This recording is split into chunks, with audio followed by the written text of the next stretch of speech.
दुनिया में सबसे करीबी रिश्ता तेरा और तेरी बीवी का था।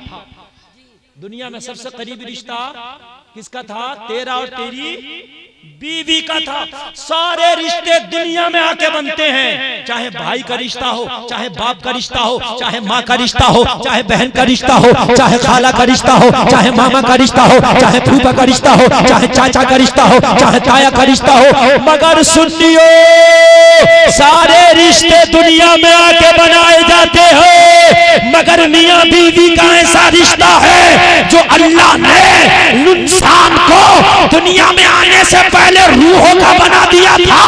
और सुन, सबसे पहला मियाँ बीवी का रिश्ता बना है तो हजरत आदम और हव्वा का जन्नत में बना है। सुभान, जन्नत में बना है। सबसे पहला रिश्ता मियाँ और बीवी का बना है तो जन्नत में बना है। बात समझ रहे हैं? बड़ा प्यारा रिश्ता। ऑपरेटर साहब, मुझे बिल्कुल मैक में मजा नहीं आ रहा, मैं आवाज बढ़ा रहा हूँ, ये आवाज बढ़ाना चाहिए। आप समझ लीजिए, मुझे इसलिए कि मुझे 15 मिनट बुलवा के ये लोग नहीं छोड़ेंगे, कम से कम मुझे 1-1.5 घंटा बुलवाएंगे।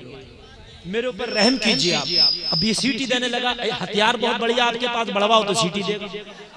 करो क्या करो। हाँ, वापसी आप नहीं दे पा रहे। आप तवज्जो कीजिए, आप बहुत अच्छा सुन रहे हैं, अल्लाह आपको सलामत रखे। मेरे भाई, मियाँ और बीवी का रिश्ता कितना करीबी है कि सब रिश्ते दुनिया में बने, मियाँ बीवी का रिश्ता अल्लाह ने जन्नत में बनाया था। हजरत हव्वा को पैदा किया, किससे पैदा किया? हजरत आदम की पसली से। और पैदा करने के बाद हजरत आदम का निकाह जन्नत में कराया, वहीं मियाँ बीवी का रिश्ता बनाया।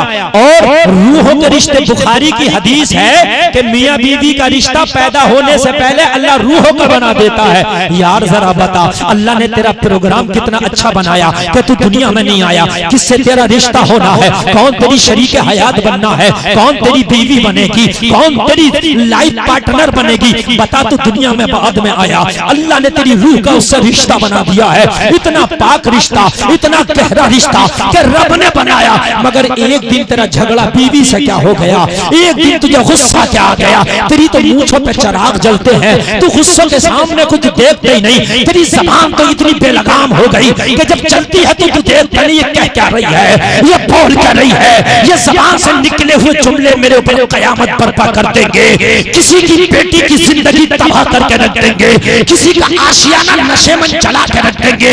ये बच्चे बे बाप के और बच्चे बे माँ के यतीम से रह जाएंगे। हाय तू क्या कर रहा है? मगर जब गुस्से में आया, तेरी जबान तो बेलगाम है, जब चली तो बीवी को तूने 3 तलाक दे के छोड़ा, मगर तुझे पता नहीं था क्या हो गया। जो खानदान तो एक के बाद जुदा हो गए, जो बीवी शरीक हयात थी तेरे लिए गैर हो गई, जो तेरे बच्चों की माँ हुआ करती थी आज तेरे लिए कुछ नहीं रह गई है। जरा मुझे बता दो, ये तेरे जुमलों ने 2 खानदानों को तबाह कर दिया। और जिंदगी तेरी बीवी की तबाह नहीं हुई है, जिंदगी तेरी भी तबाह होकर रह गई। खुदा की कसम, आज तेरे जबान से जुमला क्या निकला कि तू बिन बीवी के रह गया। अभी तक तो बीवी वाला था, अभी तक तो तेरी बीवी तेरी थी, अभी तक तो तू 2 था, एक तू और तेरी बीवी थी। अब आधार कार्ड में जरूर तेरी बीवी का नाम है, मगर खुदा की कसम, खुदा की शरीयत में तेरी बीवी का नाम कट गया। सिर्फ ज़बान से खुदा की शरीयत में तेरा नाम कट गया। आधार कार्ड में जरूर रहेगा, मगर लोगों शरीयत का आधार कार्ड से कुछ लेना देना नहीं।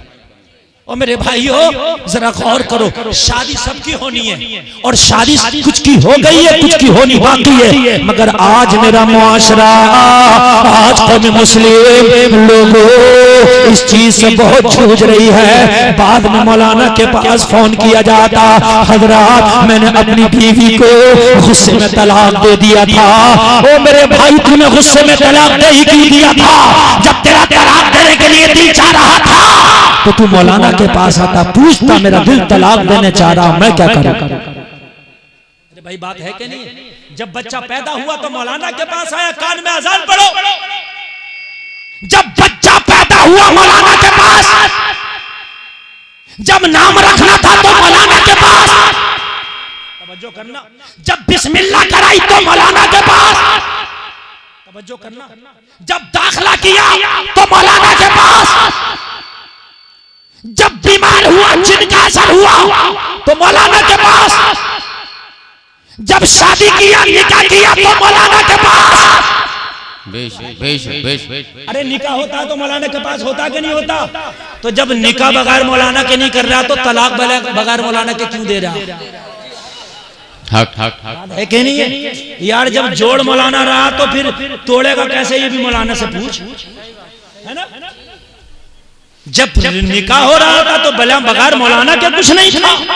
मौलाना का रजिस्टर आ रहा, मौलाना का इंतजार हो रहा। जब तक तू शोहर नहीं कहलाया, जब तक मौलाना नहीं आया, और तू आए के खटाखट तूने एकदम से तीनों गोलियां दाग दी, तलाक दे दे। मुझे पता, अगर तुझे तलाक देना था तो मौलाना से मशवरा कर लेता, पूरी बात बताता मौलाना को। अच्छा जब तलाक दे दे तब बताता पूरी बात, बिल्कुल उससे पहले नहीं बताता। अरे बाद में बताने से क्या हो रहा? अब तो सांप निकल गया, घसीटन रह गई। अब मौलाना क्या करेगा बेचारा? अब मौलाना के बताने से कुछ नहीं हो रहा। अब बड़ी संभाल के बताता। हजरत में अकेले ही था, मैंने तो गुस्से में दे दिया था। और मेरे भाई प्यार में कौन तलाक देता? जो भी देता गुस्से में ही देता, गुस्से में देता तब भी हो जाती है। फिर बड़ी संभाल के बताता, मौलाना कोई गुंजाइश निकाल दे। यार गुंजाइश कहां से निकाल दे? तूने छोड़ा ही तो नहीं, बिल्कुल अलग कर दिया मामला। हाथ काट के अलग करके डॉक्टर के पास लेके जाओ, जोड़ दे। डॉक्टर कहां से जोड़ेगा? डॉक्टर सोचेगा थोड़ा बहुत अगर जुड़ा होता तो मैं जोड़ भी देता। अब बिल्कुल अलग करके लाया, कहां से जोड़ दूं? अब तो ढूंढा ही जीना पड़ेगा। अरे बात है कि नहीं है? अब तो ढूंढ रहना पड़ेगा। और मेरे भाई गुस्से में आए, तलाक दे दी। जब हर काम पैदा होने से लेकर मैयत तक तेरा जनाजा मौलाना पढ़ाए, तेरा तीजा मौलाना करे, तेरा 10वां 20वां 40वां बरसी मौलाना करे, तो तलाक क्यों गुस्से में दे दी? मौलाना को बुलाता। मेरी बात तो गलत नहीं है, फायदा तुम्हारा होगा। खुदा की कसम अगर मौलाना को बुलाओगे फायदा तुम्हारा होगा, बेटियों की जिंदगी तबाह नहीं होगी। मेरे इन जुमलों पे गौर करना। हो मेरे भाइयों, तुम पढ़े लिखे हो या ना हो, आलिम हो, मुफ्ती हो, जाहिल हो, इससे कोई मतलब नहीं। तलाक मौलवी दे जब हो जाएगी, बगैर पढ़ा लिखा दे जब हो जाएगी। आदमी सोचता हमें तो पता ही नहीं, हम तो पढ़े लिखे नहीं है। ऐसा कुछ नहीं है। गोली मौलवी चलाए जब मर जाएगा आदमी, और जाहिल चलाए जब मर जाएगा। या ऐसा बिना पढ़ा लिखा गोली चला देना मरेगा, मतलब इन्हें तो पता ही नहीं था AK-47 की गोली क्या करती है। तो भाई गोली तो अपना काम करेगी ना, तुझे पता हो ना हो। बात है कि नहीं है? तुझे अपना काम करेगी।